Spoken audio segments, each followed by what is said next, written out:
Today we talk about one of the scariest things in IVF, the attrition rate. The number of eggs you get versus the number of embryos you have to transfer. I'm Dr. Mark Amols, and this is Taco Bout Fertility Tuesday.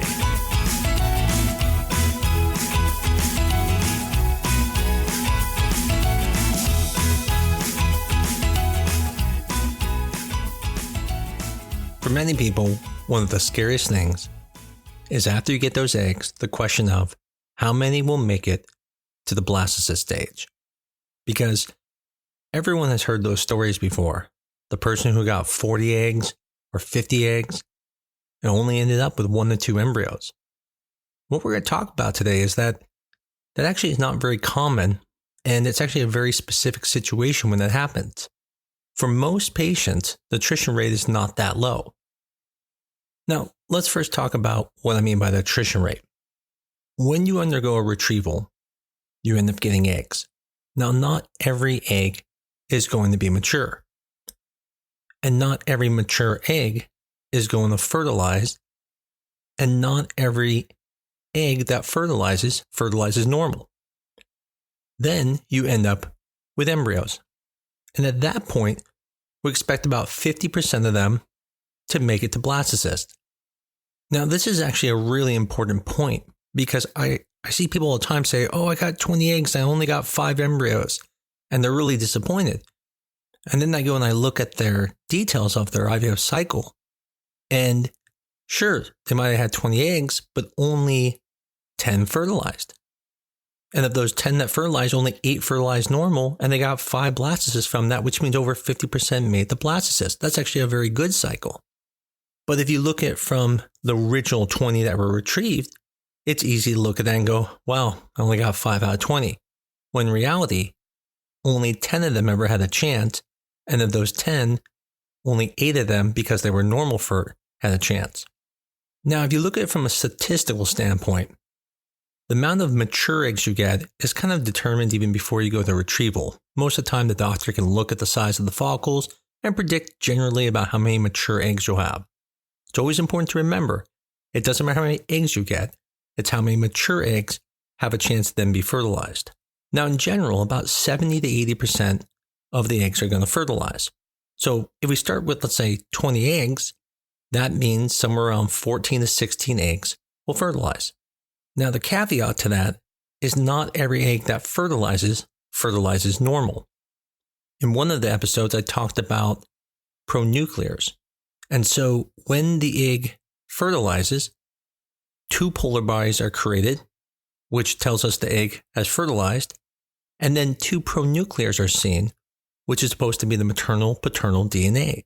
Sometimes there could be 0 PNs, or there can even be multiple PNs, like 3 PNs or 4 PNs, and those are not normal fertilization.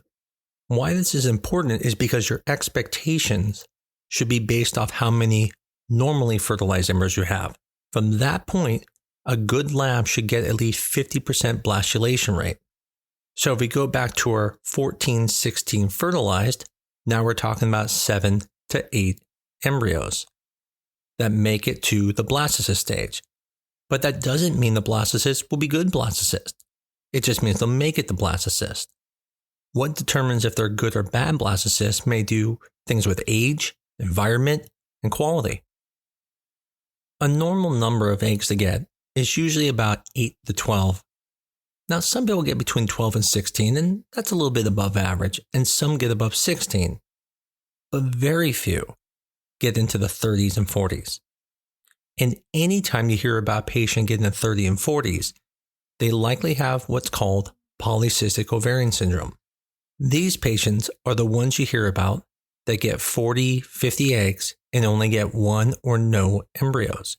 And as a patient, if you only get 8 embryos, you're going to be freaking out thinking, oh my God, this person had 40 to 50 and they got none. I'm going to get nothing for sure. But it's really important for you not to compare yourself because polycystic ovarian syndrome is a very unique syndrome. And it's actually associated with poor egg quality. And these women do end up with poor embryos. Now, that's not to say that it can't be improved. Matter of fact, most of this problem comes from insulin resistance. And so you can treat that insulin resistance by doing several things, such as taking metformin, through diet and exercise, through taking myo-inositol, and taking antioxidants and being on the low-carb diet. All those things will reduce inflammation, which comes through insulin resistance. I tend to also put most of my PCOS patients on a steroid to help reduce the inflammation as well, and I've had pretty good outcome using this protocol. Now, the point of this podcast is not to talk about the PCOS patients right now. What I want to make sure you understand is that they face challenges that most of us don't who are going through IVF. And so it's really important to understand that before you freak yourself out about those situations, understand it's very unique to them. And that unless you have a similar situation, you may not have to worry about such a poor attrition rate of your eggs to embryos.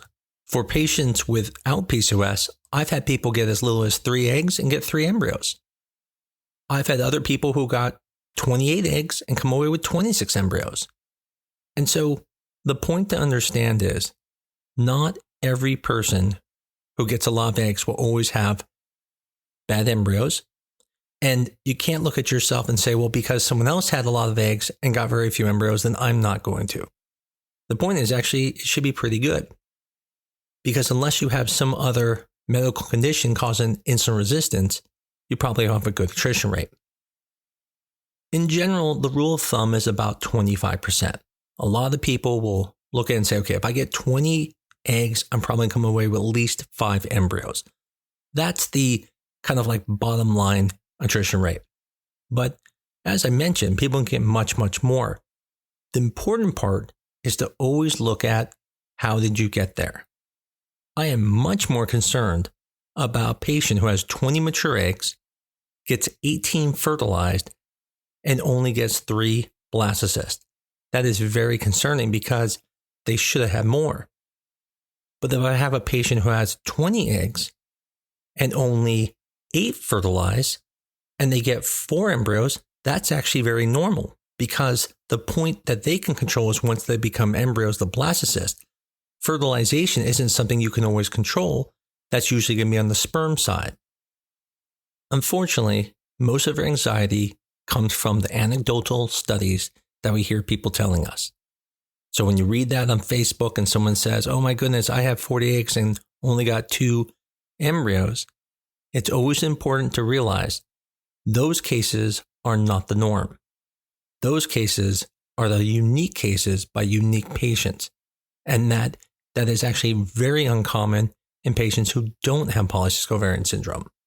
My goal of this podcast was really just to help put people at ease so they're not worrying so much about the number of eggs that they retrieve, but are focused more on how many become embryos. I always tell everyone that's the important number because once you make embryos, then at that point, half of them should make it to blastocyst if you're at a good clinic. Now again, not all clinics get 50% blastulation rate, but the good clinics do. And so that's first part you want to get is how many embryos you get. Now it's also important to understand that even people with normal environments that don't have PCOS can also have poor attrition rates. And that means something.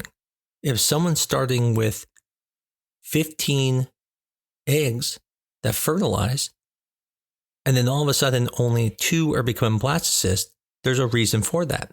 It could be egg quality issues, it could be sperm quality issues, but that is a sign of something being wrong.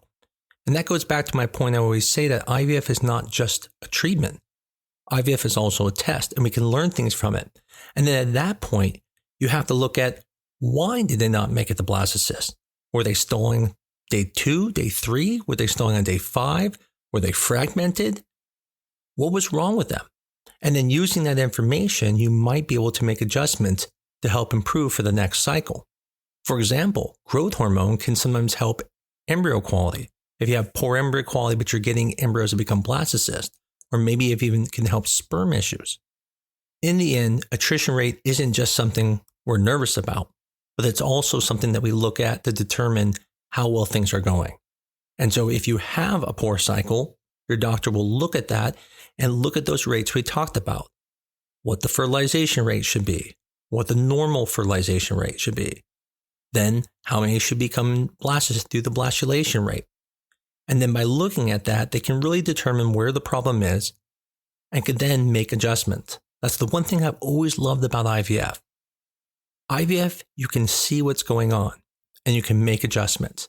It's actually one of the podcasts I'm going to be doing in the future about is just because an IVF cycle has failed doesn't mean it won't work. We tend to think that since IVF is the best thing, if it doesn't work, well then there's no chance of it working in the future. But that's not true. But that's for another podcast. Hopefully this podcast will reduce some people's fears and they won't get worried if they don't have as many eggs because they'll realize that that cycle they heard about on Facebook or some other website where they talked about having lots of eggs and got very few embryos was the unique situation. And that for most patients, things go fine. And that sometimes even with fewer eggs, you can still get the same amount of embryos. In the end, infertility sucks. IVF sucks. But unfortunately for some of us, it's the only way we're going to have kids. And so we have to go through the process and stay strong. Hopefully this episode was helpful for some of you. And as always, if you like it, please tell your friends about us. Give us a 5-star review on your favorite medium and come back next week. I look forward to talking to you all again next week on Taco Bout Fertility Tuesday.